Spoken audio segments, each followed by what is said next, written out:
E aí, minha gente, tudo bem? Como é que vocês estão? Vamos chegando. Eu ainda estou sozinho. Agora, logo, eu estou falando contra o delay. Ainda nem cheguei na casa de ninguém. Daqui a pouco você começa a entrar e eu sei como é que isso tudo vai acontecer.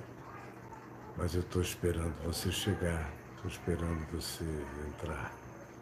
Entre aí, participe, convide os amigos, compartilhe, vá chamando, comunicando, dizendo que a gente está ao vivo aqui, vá curtindo. E se você entrar, se inscreva logo e toque no sininho para você fazer parte naturalmente desse processo. E todas as vezes que a gente for ter qualquer live ou coisa assim, você passar a ser imediatamente identificado, informado, de modo que a gente não perca a sua presença. Eu quero a sua presença, a presença de todos vocês. E vamos chamando, compartilhando, dizendo oi, ei, chega, estamos juntos, começando agora, aqui, enquanto estamos de quarentena, estamos nada, estamos ativos com você no Brasil e em qualquer lugar do globo.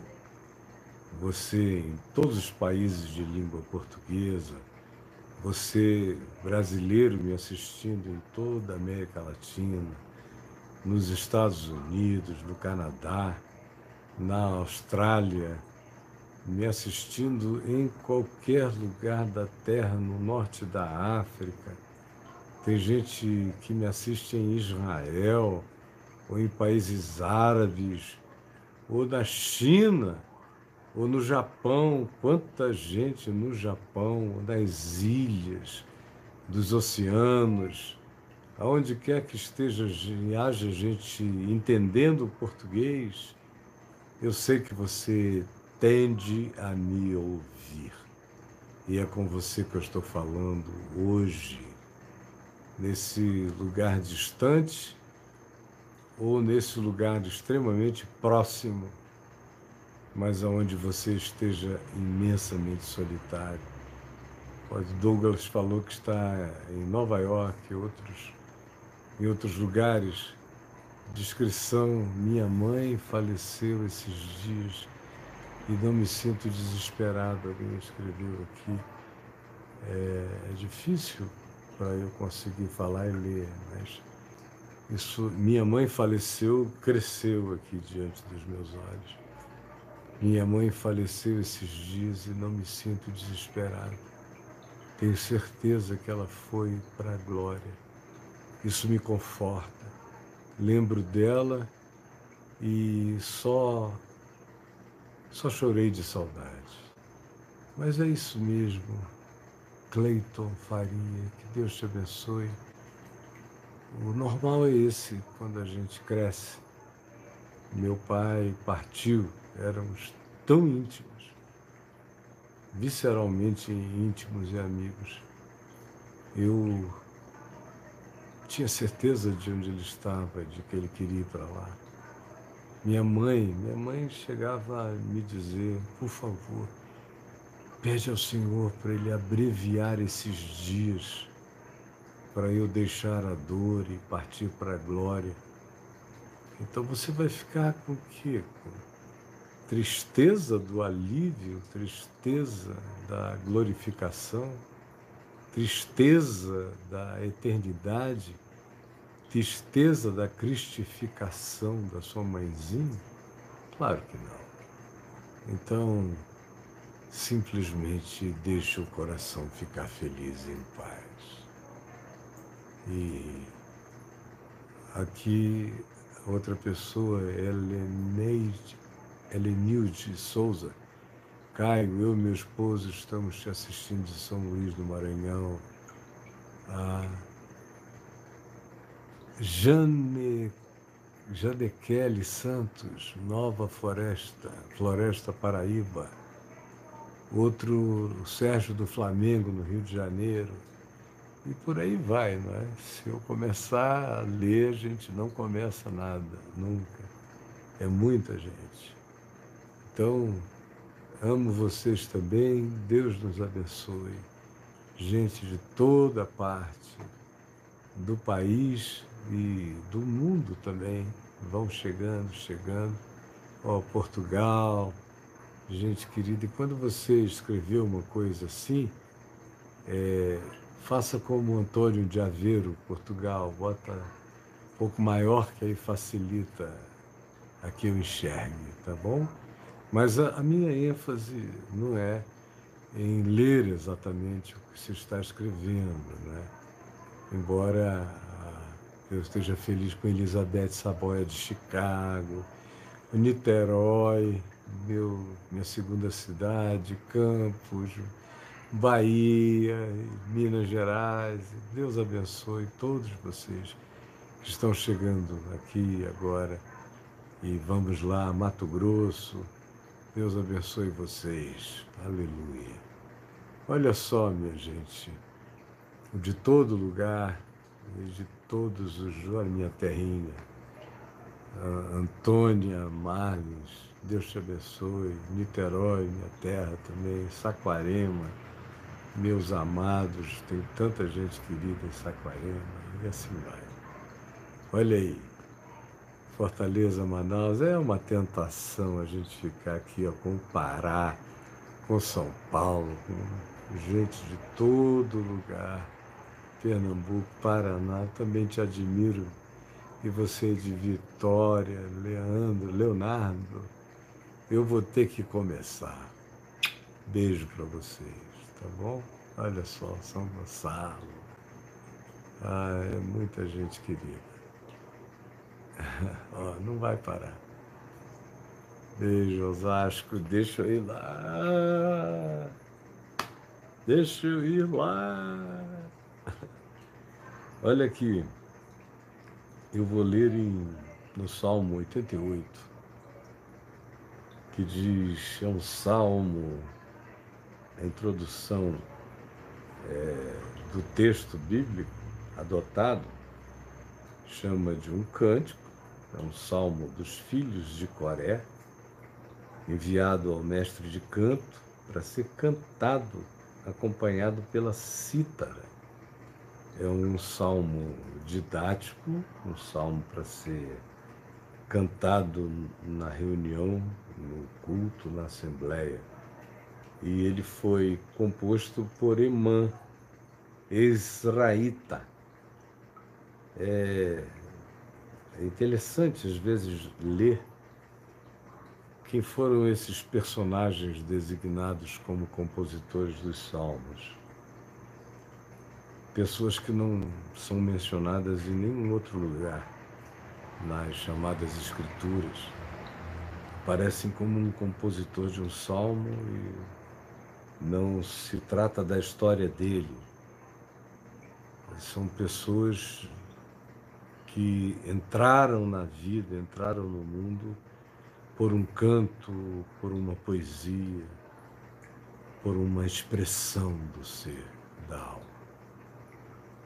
E há muita gente assim, que deveriam ser felizes de terem a oportunidade de edificar o mundo com a pureza das suas expressões de arte, de sensibilidade, de dor, transformada em poesia e fé no meio da calamidade. E aqui se diz assim, e é interessante, deixa eu abrir um parêntese, porque este é um salmo que eu já li dezenas de vezes no mesmo lugar. Há um lugar em Jerusalém que é arqueologicamente um lugar tido e considerado pela maior parte dos arqueólogos antigos e sérios de Jerusalém como tendo sido a casa de Caifás. o sumo sacerdote dos dias de Jesus. E Jesus passou uma noite ali. É o que os textos dizem, quando ele é levado do Getsêmani e é levado para a casa do sumo sacerdote, onde ele é inquirido, perquirido e também onde ele é maltratado. Não são os maus tratos mais elevados, ele ainda haveria de sofrer brutalidades horrendas, mas ali ele é também manietado, cuspido, esbofeteado e verbalmente agredido de todas as formas. Se lhe atribui ser um blasfemo contra o Espírito Santo, o mais indigno de todos os homens. Se cria a justificativa final, o dogma pelo qual a cruz se ergueria.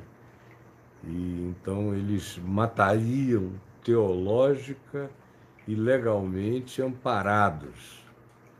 Era assim que eles estavam produzindo aquela peça da morte de Jesus. E nesse lugar, lá na casa de Caifás, tem uma cisterna profunda. Eu entrei a primeira vez naquela cisterna em 77. E ela impressiona. Ela é toda escavada na rocha. Hoje você entra por uma escada lateral, mas ninguém entrava ali, tinha que ser baixado. E o que tornou aquela cisterna um lugar muito interessante é que ela está ao lado das prisões que havia na casa do sumo sacerdote. Se diz explicitamente que lá havia prisões.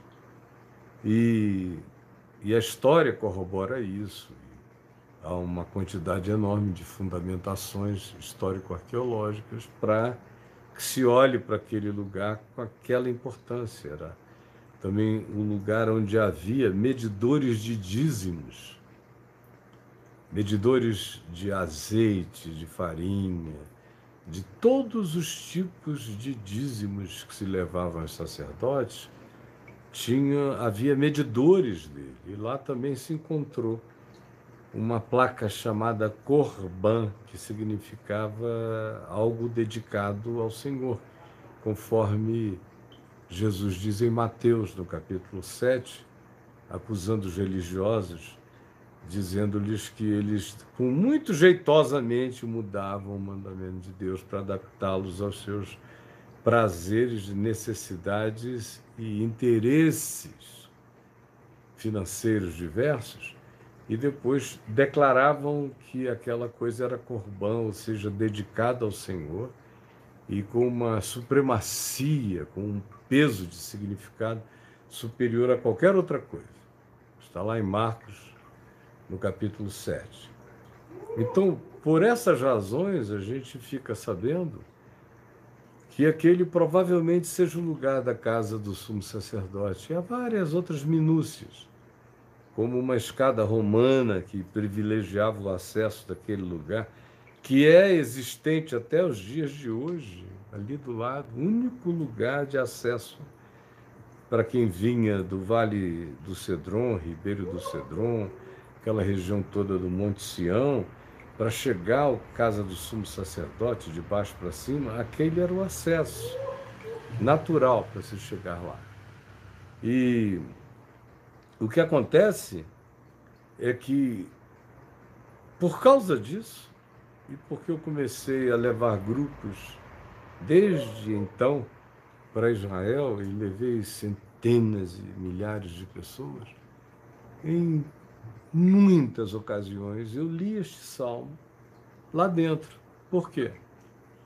Porque durante séculos, peregrinos que começaram a descobrir aquele lugar entravam naquela cisterna e oravam naquela cisterna, atribuindo a importância histórica ao lugar como se Jesus tivesse ficado preso na cisterna. De forma que até hoje você vê a mancha, a marca do corpo de peregrinos no mesmo lugar, de joelho em oração.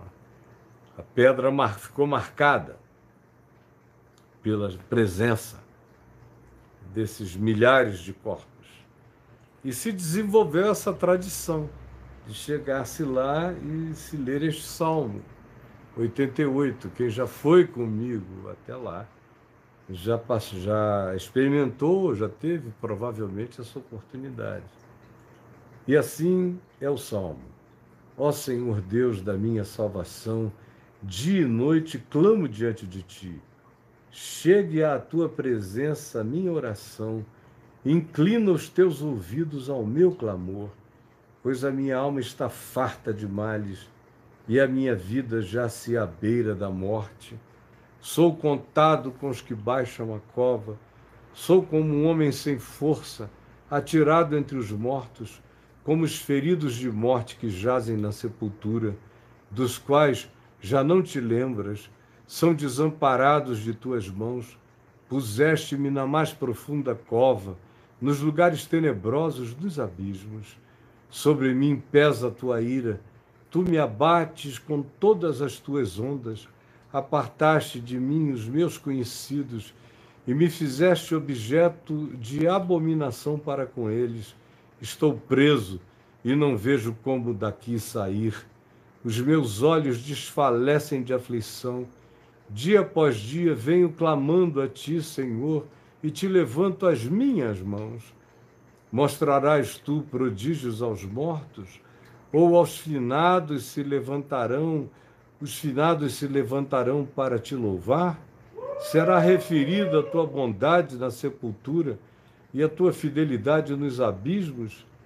Acaso nas trevas se manifestam as tuas maravilhas e a tua justiça na terra do esquecimento? Mas eu, Senhor, clamo por socorro, e antemanhã já se antecipa diante de ti a minha oração, porque rejeitas, Senhor, a minha alma, e ocultas de mim o teu rosto. Ando aflito e prestes a expirar desde moço. Sob o peso dos teus terrores estou desorientado. Por sobre mim passaram as tuas iras, os teus terrores deram cabo de mim. Eles me rodeiam como água de contínuo, há um tempo me circundam. Para longe de mim afastaste amigos e companheiros. Os meus conhecidos são apenas as trevas. Aí você me pergunta por que eu li este salmo. Não foi porque eu já o li dezenas e dezenas e centenas de vezes dentro daquela cisterna da casa de Caifás, em Jerusalém. Foi também, mas não foi só por isso. É porque eu passei uma noite cheia de sonhos e muitos sonhos. E sonhos carregados do espírito deste salmo.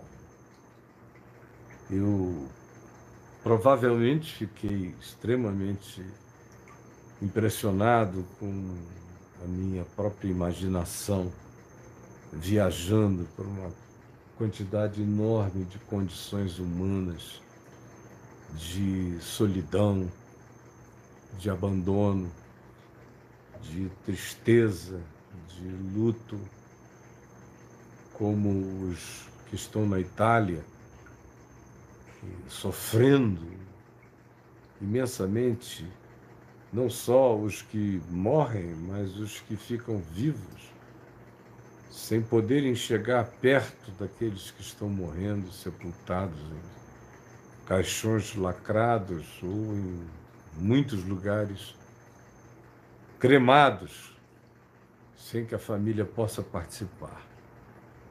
E uma quantidade enorme de outras situações. E comecei a imaginar a quantidade imensa de pessoas completamente sozinhos e que tiveram a sua situação agravada, porque existem aqueles que vivem sós. É uma quantidade enorme, milhões de pessoas vivem sós, vivem sozinhos na Terra.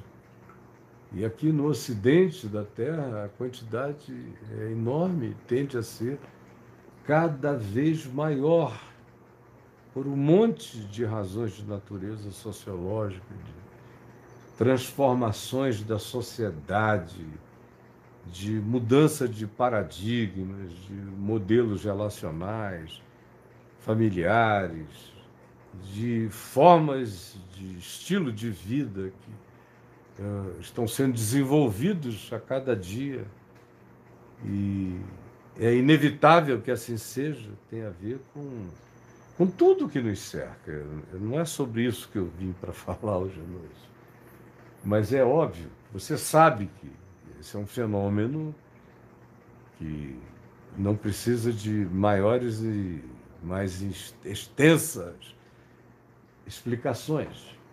Mas o fato é que, por toda essa conjunção de fatores, tem uma quantidade enorme de pessoas vivendo sozinhas, cada vez mais, tanto quanto há uma quantidade cada vez maior de gente vivendo sozinha mais velha. A velhice, de um tempo para cá, passou a ser um acontecimento muito solitário. E, no entanto, mesmo sendo a velhice crescentemente solitária, ela era uma solitude visitável. Agora não. De repente, os solitários estão em quarentena. Eles não apenas vivem solitariamente, mas vivem completamente isolados, sem ninguém para conversar, a não ser via aplicativos ou telefone. Do contrário, presença, toque, uma descida, uma saída, uma ida à rua, uma visita aos amigos, uma brincadeira, um jogo, um bingo, qualquer coisa que se fazia anteriormente para distrair, para tirar a mente da solidão total, todas essas coisas foram, de repente, de súbito, eliminadas. E não só gente idosa está nessa situação, mas gente na meia-idade. Tem muita gente jovem entrando na meia-idade. Antigamente se falava das balzaquianas, ou dos indivíduos balzaquianos, essa faixa aí, entre 40 e 55, antes de se iniciar a terceira idade. Tem muita gente cada vez mais nessa faixa vivendo só. Mas gente que estava acostumada a ir à academia, a malhar, a ir para uma happy hour, a ir trabalhar, a se divertir com os colegas, a se distrair com o trabalho e com as relações de trabalho, uma quantidade enorme de atratividades silenciosas, que às vezes não são nem contabilizadas como alimento emocional, como alimento afetivo, como estímulo, como alegria do processo, não são nem vistas nem percebidas, como se diz no inglês, are taken for granted. São aquelas coisas que você dá como certas e que agora, na quarentena, você começa a perceber a quantidade enorme de coisas que você tem sem realizar, sem notar, sem apreciar, sem valorizar. É preciso que você entre na cisterna. É preciso que você olhe para cima e só veja o buraco da janela ou do alpendre emocional e afetivo. É preciso que você verifique até as ações menores e mais minuciosas. Onde é que você pegou? O que você pegou? Qual a possibilidade de que aquela coisa não esteja devidamente higienizada?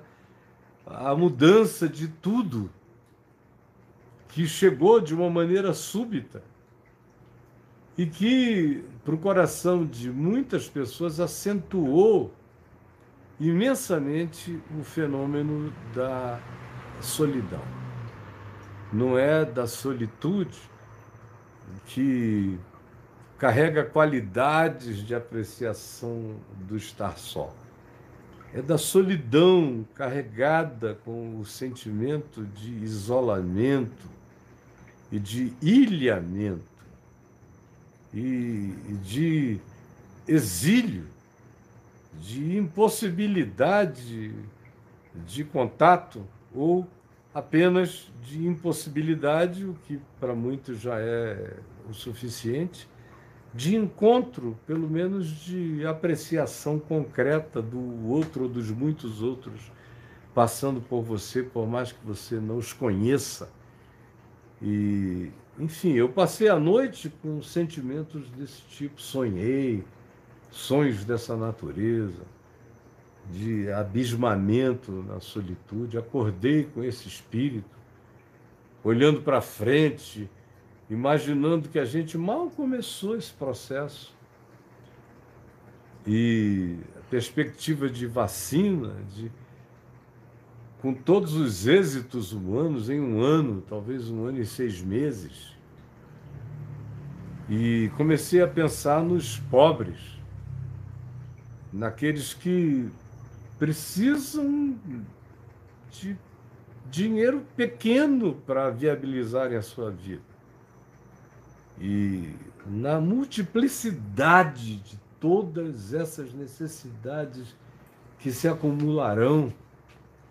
Então, dos sentimentos de natureza existencial e psicológica, de solidão, de vida completamente distante, agora sem possibilidade de encontros naturais que antes aconteciam, trazendo uma efervescência para a mente sem que a gente nem percebesse.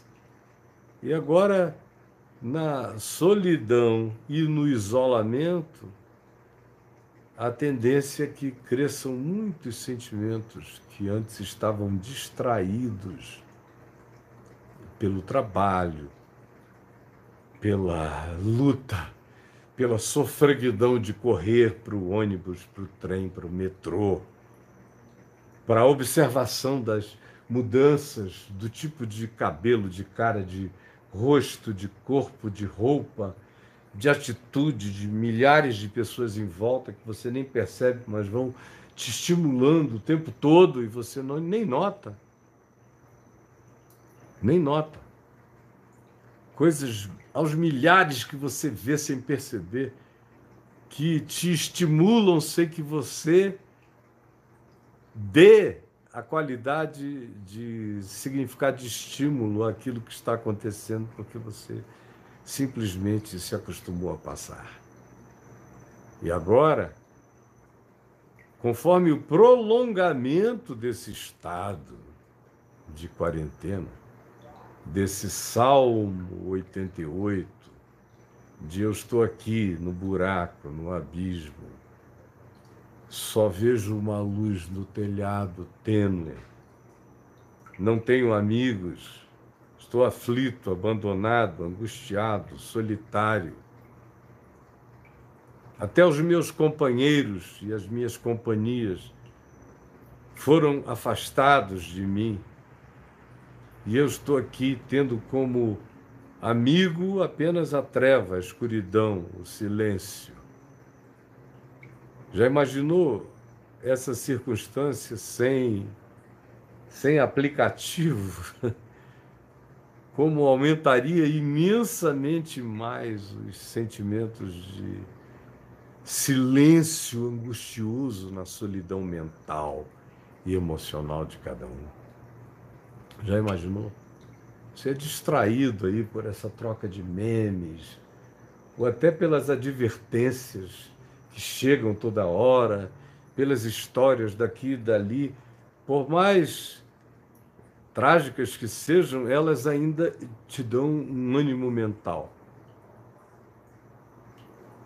Agora, há pessoas para as quais mesmo esse tipo de recurso indireto não carregam o poder de produzir nenhuma forma de animação mental, nem psicológica, nem existencial. São aqueles que já estavam deprimidos ou em estado de depressão e que agora, com essa descrição de coisas, se aprofundaram imensamente mais no abismo, na cisterna do Salmo 88, no buraco, na companhia das trevas. As minhas companhias agora são apenas trevas. É como o indivíduo no buraco da solidão se sente. E com as trevas pode vir profundamente o pânico.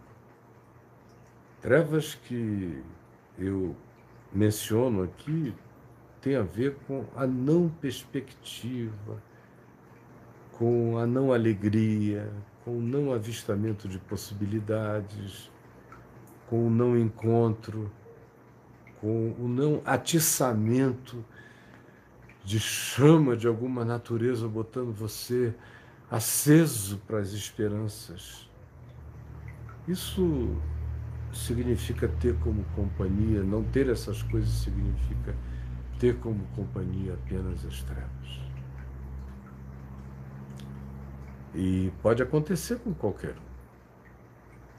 O próprio Paulo diz em 2 Coríntios, no capítulo 8, que ele teve um tipo de aflição que veio à mente, à alma dele, quando ele estava na Acaia, e uma região da Ásia Menor, onde ele foi extremamente angustiado, perseguido, maltratado e fustigado. É só ler Atos dos Apóstolos, do capítulo 14 em diante, que você vai ver aqui que ele estava fazendo referência. Mas ele diz: eu não quero que vocês ignorem a natureza das angústias que me sobrevieram na Acaia, a ponto de eu pensar em desistir da própria vida. Eu entrar num estado de desespero da própria existência. É uma descrição forte, sincera, de uma pessoa que ama a Deus, que conhece a Deus, que crê profundo e totalmente no Evangelho, mas que tinha carne, tinha corpo, tinha sangue, tinha cérebro, tinha mente, que podia fraquejar diante de uma conjunção de agonias e angústias simultâneas, das quais e para as quais parecia não haver livramento.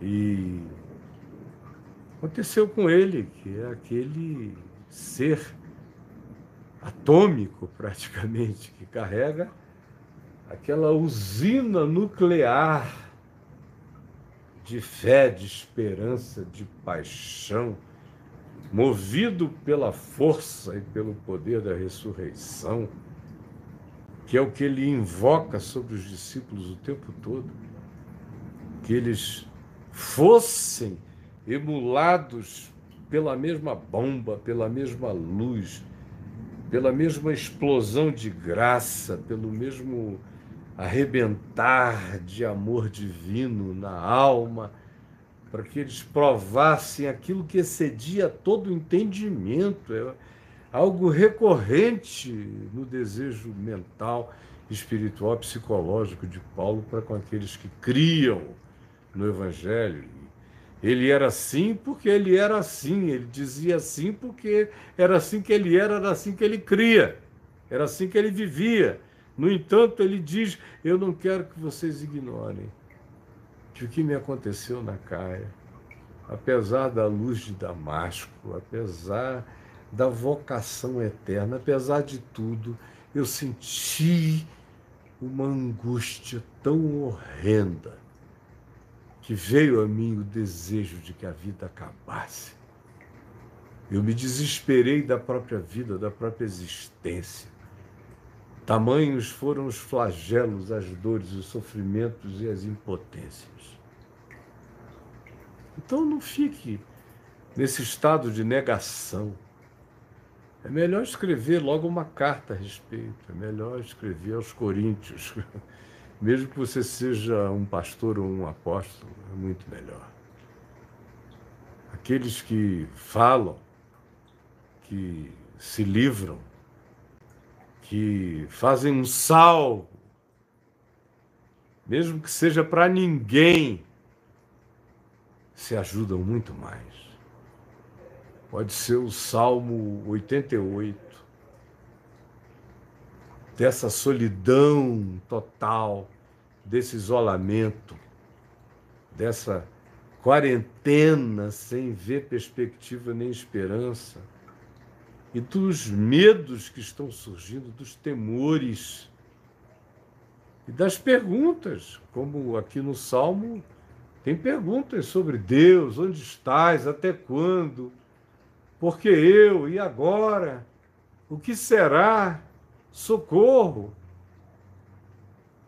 Não carregue nenhuma culpa por ter essas questões, essas aflições, essas agonias, esses terrores do dia ou da noite. Apenas não se entregue a eles. Mas admitir a realidade faz parte da vitória. Admitir as coisas que são, ao invés de mergulharmos num mundo de fantasias e de negações que certamente voltarão, explodirão em nós numa densidade de aflições que transformarão a tristeza em depressão e em pânico, faz muito mal, é muito melhor falar a verdade. Dizer isso a você mesmo, a você mesmo. E fale. Tem alguém que escreveu ali, Deus não existe, mas você está aqui. Então fique aí, meu filho, porque eu existo. Eu existo. Deus não existe. Eu existo. Deus é. Então, você está certo. Deus não existe. Mas Ele é. Eu quero dizer para você que existe um lugar desse Salmo 88 na mente, na alma, no estado emocional e psicológico de todos os seres humanos. E fugir e entrar nesse estado de negação transforma isso em algo suicida. Esse é o meu temor. A gente já vinha num fluxo extremamente suicida nos últimos 4 anos no mundo. E uma situação como essa do novo coronavírus pode chamar com uma intensidade enorme, intensificar com intensidade indizível os fenômenos que já estão presentes no sofrimento emocional, psicológico, social de cada pessoa. Tende a aumentar, tende a crescer, juntamente com outras coisas, como a hipocondria, como uma pestilência como essa, uma praga, uma pandemia como essa, traz à luz as nossas hipocondrias. Porque às vezes o hipocondríaco se disfarça atrás daquela graça que decidiu se atribuir ao indivíduo que tem medo de adoecer de tudo, ou que se medica para tudo, ou quer saber do valor e do significado terapêutico de cada remédio, e vive num estado de consumption interminável. Mesmo que ele não esteja sentindo nada, ele toma para prevenir e consome com uma sofreguidão, com uma avidez enorme. E os que não consomem medicina, mas não o deixam, todavia, de pensar no processo do autoenfraquecimento, de se verem em estado de contágio, de entubamento ou de não hospitalização, de sofrimento solitário, e que antes de testarem positivo para qualquer coisa, já se autotestaram positivo para tudo e transformam uma gripe espontânea em coronavírus, e transformam uma alergia em coronavírus, e transformam qualquer coisa em coronavírus. Esse grupo está crescendo e crescerá enormemente mais.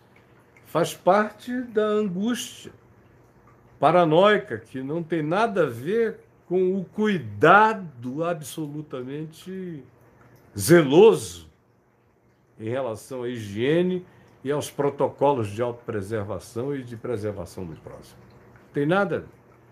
Tem a ver apenas com aquilo que você sofre quando está tudo bem, mas quando está tudo mal, você ganha uma razão poderosa para ficar pior ainda, sem que nada esteja acontecendo. Você sabe disso. Então, uma hora como essa traz a solidão, o pânico, traz o desejo suicida, traz a hipocondria, com tudo que ela implica, inclusive em desejo de morte. Há certos hipocondríacos que têm tanto medo do modo de morrer que prefeririam a alternativa autodeterminada do suicídio, para morrerem subitamente e não lentamente, porque eles se imaginam no processo tão intensamente que isso se torna numa tortura insuportável. Mas tudo na mente. Uma situação como essa evoca também realidades que às vezes a gente não quer admitir. Tem muita gente durante esse processo que vai conhecer melhor os filhos, vai saber como eles são em relação ao cuidado que tem com você, a preocupações, a interesse, a prevenções que eles possam promover em seu favor e que o farão, em cuidados, em vigilância carinhosa, tanto quanto você vai conhecer como você sempre teve filhos que nunca quis admitir que os tinha, indiferentes, estranhos, que acham que tudo é idiotice sua, que forçam você a se virar e não tem nenhuma preocupação em relação a ver se você pode ou não pode, consegue ou não consegue, como é que você está ou não está. Se distanciam, até fogem e silenciam. Tem de tudo. E tem muita gente sofrendo. E haverá muito mais gente ainda sofrendo de realidades, sofrendo de descobrimento em relação à sua própria família, seus filhos, seus relacionamentos, seus cônjuges, seus pais. É uma hora de muita revelação, de muito salmo que vem de dentro da escuridão, produzido na cisterna da angústia e dos sentimentos mais estranhos e lúgubres, e que vão crescer muito, muito, muito mais do que já começaram. Ainda nem iniciamos o processo. É uma hora de muita verdade. Há muita coisa que vai ser trazida à luz do poço da nossa escuridão, desse momento Salmo 88 da nossa própria revelação existencial, psicológica, social e relacional. Você está vivendo assim? Me fale. Você está vivendo isso? Eu gostaria que você tivesse a coragem de falar. Alguém aqui, eu não sei o que vocês estão dizendo, eu não estava vendo. Ter fé é ser idiota, ignorante e totalmente antagônico. Não é por ter fé que se é idiota. Enfim.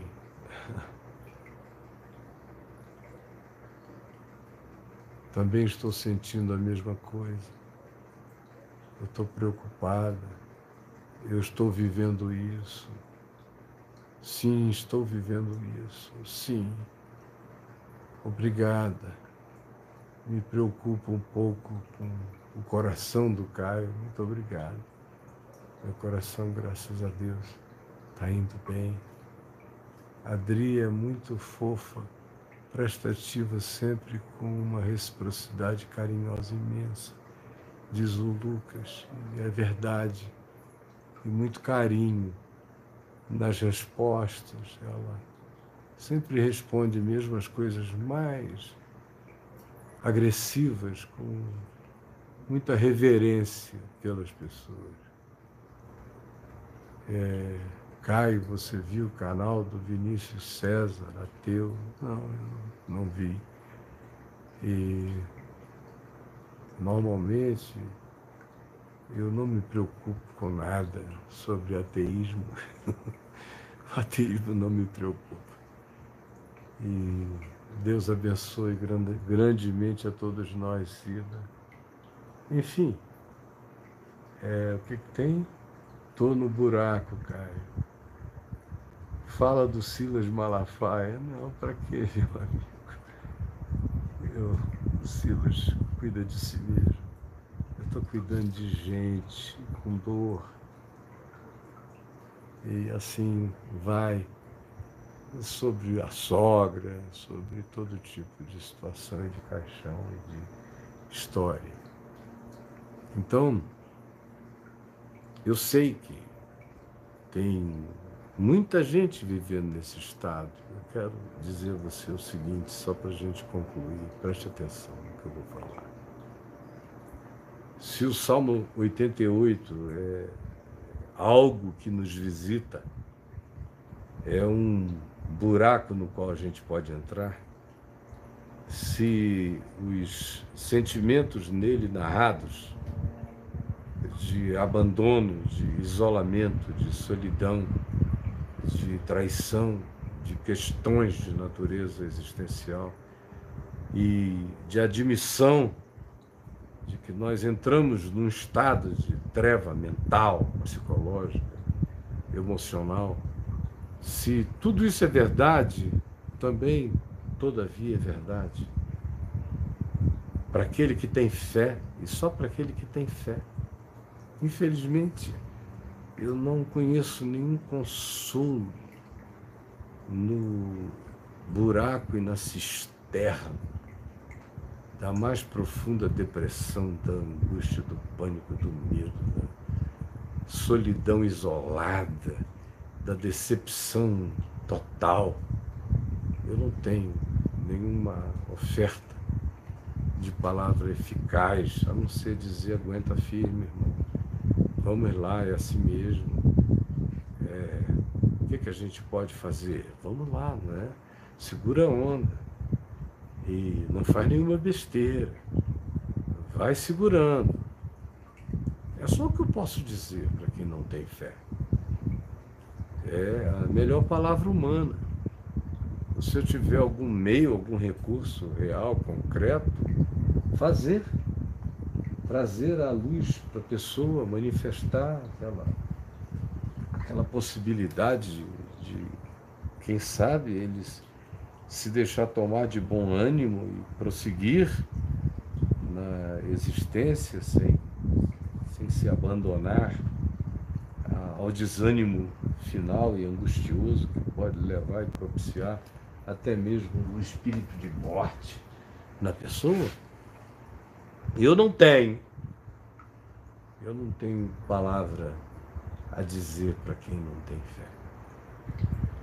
Mas eu sei que aqui, conosco, há uma quantidade enorme de pessoas que creem, que não objetam, ao contrário, creem ou gostariam de crer, pelo menos. Gostariam, pelo menos, de dizer, como aquele homem, pai do garoto, em estado de epilepsia possessa, diante de Jesus, e que disse a Jesus, ele perguntou a Jesus, ele disse, se tu podes alguma coisa, cura o meu filho. E Jesus retrucou, dizendo, se podes, tudo é possível que crê. Então o homem disse, ajuda-me na minha pouca fé. Tem gente aqui que quer crer. Tanto é que estão aqui, como aquele homem ali estava, levou o filho até lá, enfrentou uma noite inteira de argumento e apologia e guerra de pensamentos entre os religiosos, os fariseus e os discípulos de Jesus que tinham ficado para trás, 10 deles. Com Jesus só tinham subido 3 deles, tinham ficado 9, Pedro, Tiago e João, para a transfiguração. Então, o homem tinha suportado tudo aquilo. Tinha aguentado os embates da religião uma noite inteira, esperando Jesus chegar, vendo a impotência dos discípulos de Jesus de fazerem qualquer coisa diante e em favor do garoto, porque tinham ficado a noite inteira em discussão teológica, doutrinária, argumentativa, filosófica sobre o que eram os demônios, do que sofria o garoto, se Jesus poderia ou não poderia libertá-lo. Toda essa coisa que a gente vê acontecendo aqui o tempo todo na internet, toda essa logorreia. E quando Jesus chega, e o garoto está lá, estribuchando, literalmente. E Jesus chega e vai logo na direção dos fariseus, os confronta, dizendo, por que vocês nunca deixam de ser essa casta pior do que o diabo, tirando a esperança do coração humano? Por quê? Enquanto os discípulos diziam, estamos perplexos, não conseguimos nada, e o pai do garoto diz, eu trouxe o meu filho aqui para que eles expulsassem o demônio, mas eles só discutiram com os religiosos e não puderam fazer nada. O demônio está aí, meu filho também. Era um homem que queria crer, tanto é que ele estava lá, que ele aguentou essa idiotice desse tipo de discussão, desse tema, dessa desnecessidade diante da contorção humana, da angústia humana. E aí tem esse diálogo maravilhoso. Senhor, eu trouxe meu filho, mas os teus discípulos não puderam expulsar o demônio dele. Se tu podes alguma coisa, socorre. E Jesus retruca, se podes, tudo é possível ao que crê. E ele disse, então, ajuda-me na minha pouca fé. Ajuda-me na minha pouca fé. Ajuda-me na minha pouca fé. Ajuda-me na minha pouca fé.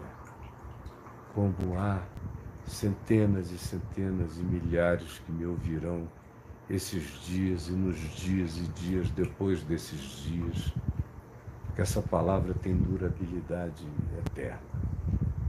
Enquanto houver sol, enquanto houver dia, enquanto houver vida, essa é uma palavra com duração perene. Tem muita gente querendo crer, Ajuda-me. O que eu quero é que você, onde quer que você esteja, você e a sua impotência, você no meio das guerras da religião, esperando Deus chegar. Deus chegou. Ele só não tem nada a ver com essa discussão religiosa. Não tem nada a ver com essas questões, com esses debates entre fariseus e discípulos, possuídos no seu infantilismo pela necessidade de responder à provocação adoecida daqueles que, ao invés de olharem para a necessidade humana, ficam buscando distração nas discussões que não curam ninguém, que não ajudam ninguém, que não salvam ninguém. Salve-se desse meio, salve-se desse diálogo, salve-se desses debates, salve-se dessa distração, salve-se dessa casta. Essa casta não sai nem com jejum, nem com oração. A casta da circunstância, a casta do enfrentamento, a casta não do espírito no menino, mas no espírito no todo. Não é só um espírito no ser humano, é uma potestade relacional que vai comendo a fé, a esperança, o amor, a presença, a realidade de Deus. Se tu podes alguma coisa, é a pergunta do homem no fundo do poço, na cisterna do Salmo 88. Se tu podes alguma coisa, socorre-nos, ajuda-nos. Mete a mão nesse buraco aqui, porque eu não tenho alternativa, eu não tenho esperança, eu não tenho companhia. Mas se tu podes alguma coisa, ajuda-me. Se tu podes, tudo é possível ao que crê. Tudo. Se tu podes. Então, Senhor, ajuda-nos na nossa e na minha falta de fé. A gente está aqui dentro do Evangelho. Você pensa que o Evangelho está confinado às páginas dos 4 Evangelhos? Não, está aqui. Ele não conhece distância. Manda uma palavra. Foi o que disse o centurião romano. Manda uma palavra e o meu servo será curado à distância. Haverá life, haverá vida. Uma palavra, meramente pela palavra. Está aqui a palavra, está aqui o Evangelho. O Evangelho está aqui entre nós. Você é o menino angustiado, estribuchante, aflito, impotente. Você é o pai sofrendo. E aqui está a palavra de Jesus. E aqui está essa interação, que não é comigo, eu sou apenas um apresentador da presença da palavra, da possibilidade espiritual que está contigo.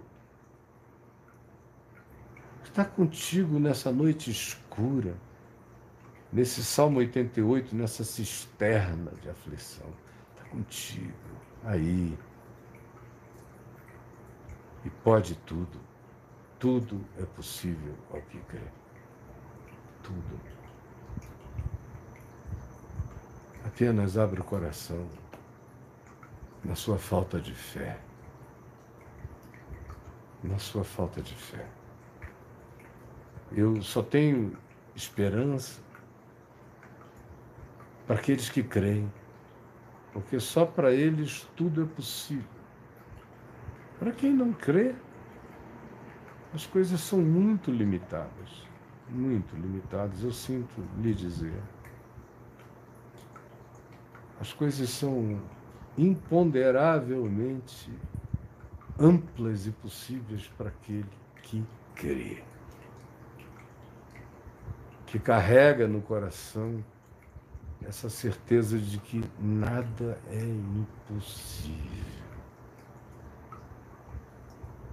que a intervenção sublime, divina, estranha, pode acontecer em qualquer lugar, em qualquer circunstância, em qualquer hora, a qualquer momento, para qualquer um. Tudo pode acontecer para quem crê, para quem não põe limites. A incredulidade é uma muralha, uma muralha. Se eu não creio, eu me blindei, eu me amuralhei, eu me bloqueei. Eu estou usando roupa ascética, eu não me deixarei penetrar, eu estou blindado. Eu me cerrei por inteiro. Eu criei uma quarentena inatravessável até para Deus. A incredulidade cria isso. Põe você num estado de inatravessabilidade e de impedimento. Você não crê. Você olha para tudo e dá o seu diagnóstico flat, chapado, conclusivo, determinado, determinante. Você não crê. O que não crê está blindado contra a graça, contra o amor, contra o inexplicável. O que não crê se fechou para o absurdo. O que não crê se bloqueou para o inusitado. O que não crê se blindou para o miraculoso. Eu tenho muita compaixão de quem não crê. Eu não sei como é possível a pessoa suportar viver sem crer. Uma pessoa que só tem álcool gel, que só tem luva e só tem máscara, não crê em mais nada. Eu quero álcool gel, luva e máscara, e ainda assim crer em tudo. Tanto é que eu estou com álcool gel, luva e máscara. Porque eu creio. Só que eu creio para além dessa dimensão. Tudo é possível ao que crê. Até uma palavra que procede de mim, que creio, entrando onde você está. Se você crê também e se apropriar dessa palavra presença, realidade viva, você vai ver o que vai evoluir, o que vai brotar, o que vai começar a explodir dentro de você. Como na sua solidão, uma presença inexplicável vai tomar conta de você. Na sua angústia, no seu medo, no seu pânico, na sua impotência, inexplicavelmente você vai ser potencializado por algo que está para além de todas as compreensões.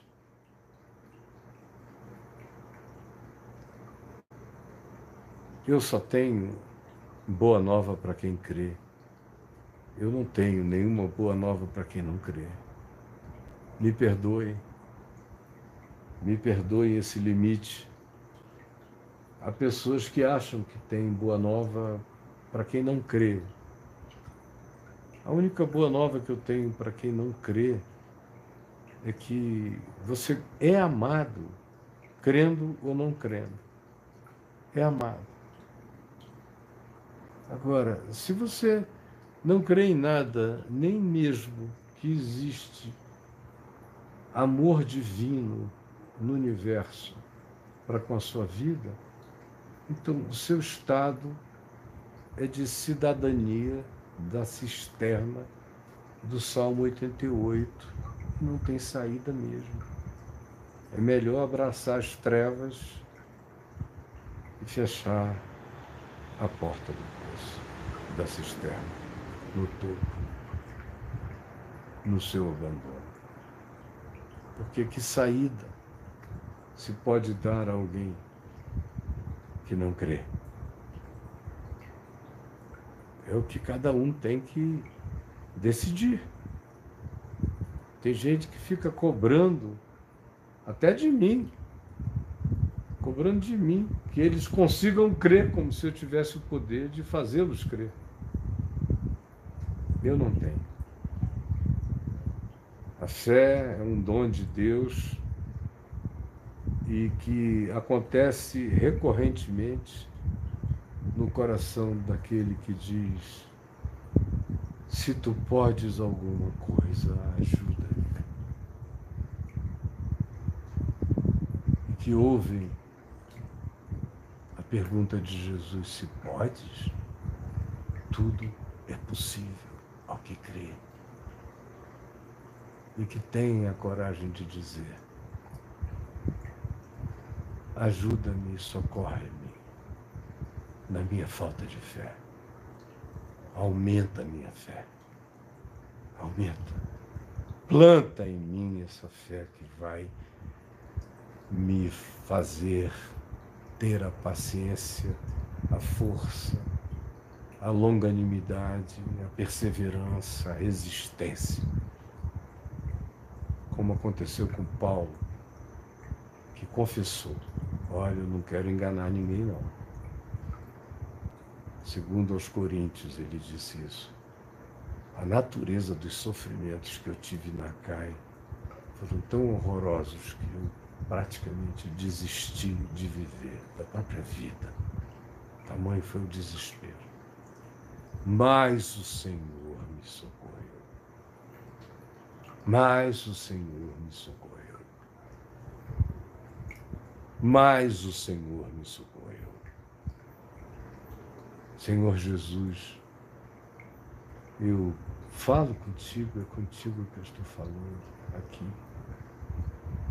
na minha solitude, nesse lugar normalmente tão cheio de gente, de sons, dinâmicas, de músicas, que está quieto. É aqui, onde de manhã os passarinhos cantam tão intensamente. É aqui, na solidão da noite, que eu oro a Ti. E peço por todos aqueles que estão me assistindo de dia, de madrugada, de noite, em qualquer fuso horário, em qualquer tempo, em qualquer circunstância. Não importa onde nem como. Eu peço que Tu os ajudes, e nos ajudes, e nos ajudes na nossa falta de fé. Ajuda-nos a crer.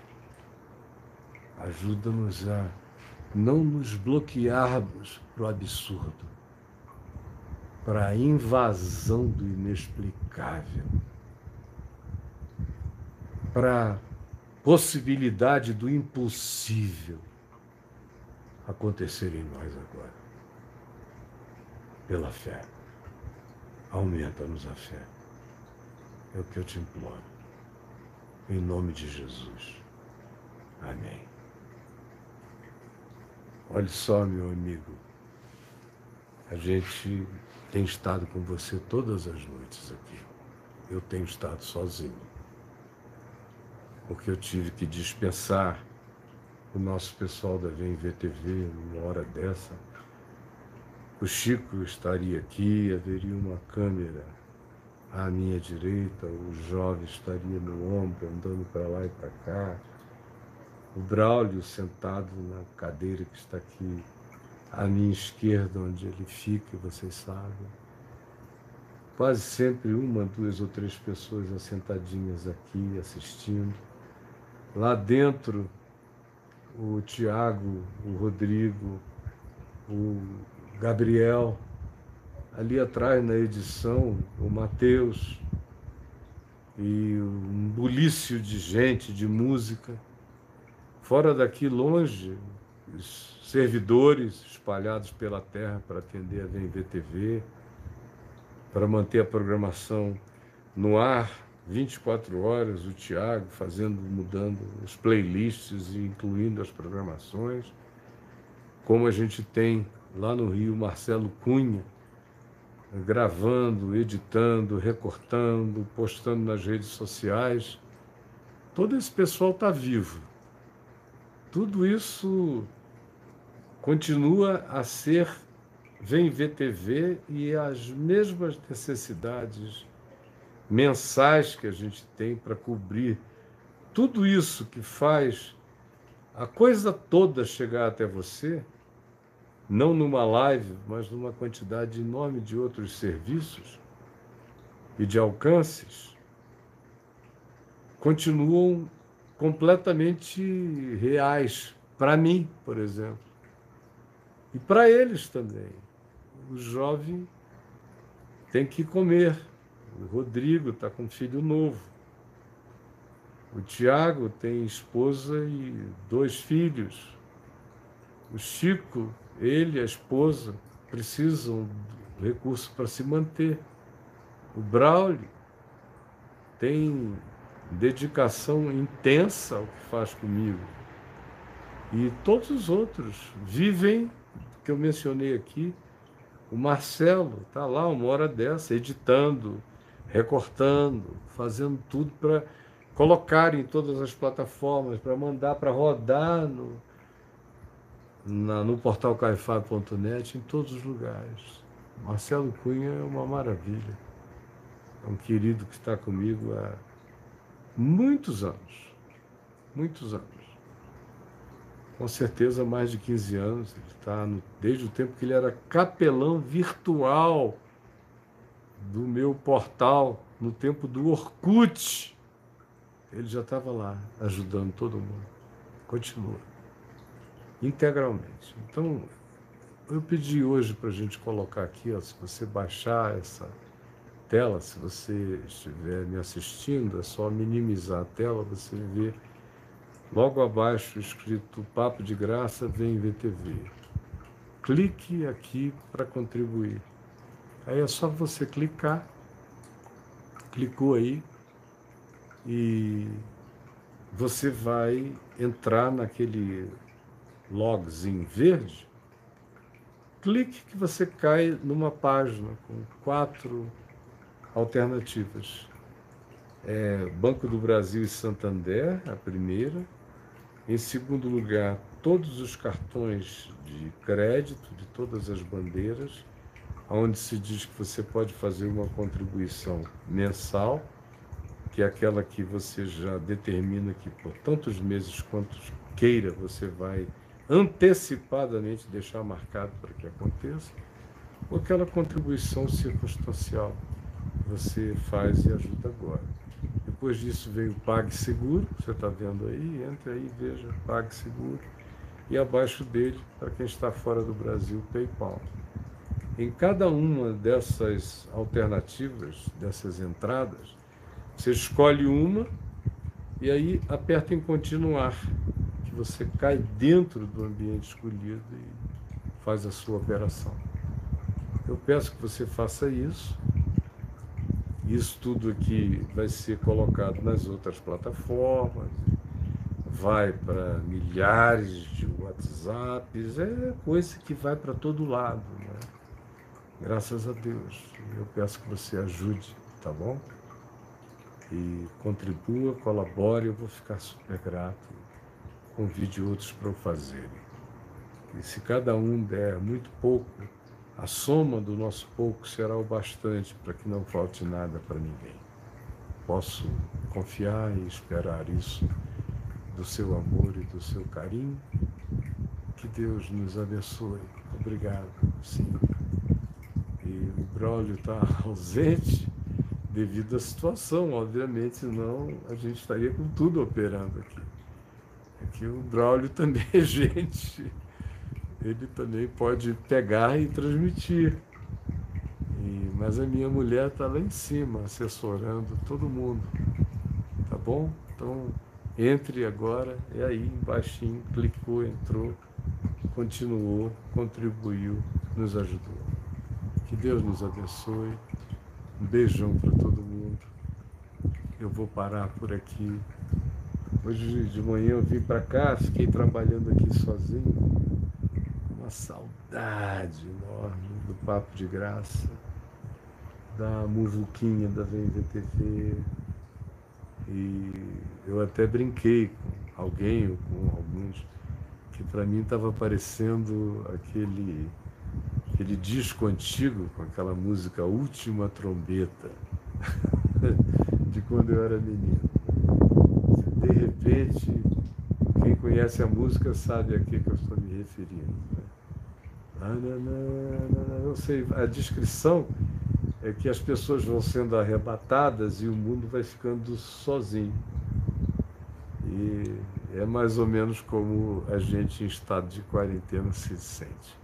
De repente, tudo voa.